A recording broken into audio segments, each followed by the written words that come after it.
A quick note about the software that I'm going to use. As I said before, I'm using 2011, and there's a lot of reasons for that. Well, a few reasons for that. One is that I own the full copy of it, and I prefer it to some of the newer versions. But the other thing is, because I'm using 2011, if you have anything after that, 2012, 13, 14, or 15, then you'll have at least all the same stuff that I have, plus more, and you can use my files.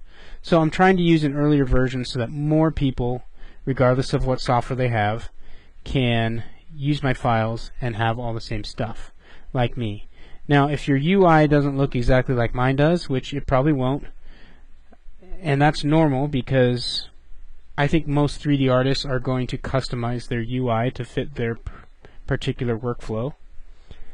I can't stand the default UI personally, but I realize some of you might have that, and that's okay. If you want to keep using that, that's fine. You should be able to find everything that I have. It's all there somewhere. But you can also, I'm going to save all my UI files. If you go here, Customize, Save Custom UI Scheme, then I'm going to save mine out and then make it available for download for all of you. And then what you need to do is customize, load custom UI scheme, find that file after you download it, and then it should load up my keyboard shortcuts, it should load up my toolbars and other, well, let's see, that's probably it. Whatever I've modified in my UI, it's going to bring up. So if you want it to look more like mine, you can do that.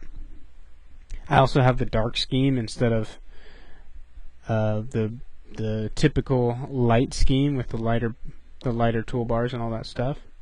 You can look into setting that up too if you want. I'm going to make my UI files available for download via Google Drive, and I'll put links to it in the supplemental materials for my lectures. So I want you to make sure and watch the lectures, read the descriptions, they might offer a little extra insight, and then look there for external links to the Google Drive where you can download all my supplemental files. And there's going to be Max files in there, there's going to be UI files.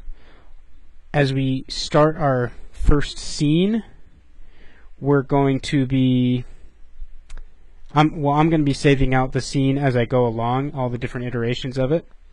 And so if you get lost in the lecture somewhere and you can't make your scene look like mine, then you'll just be able to download my file, load it up, and start from there. So don't get discouraged if you fall behind or if you can't get it to work right.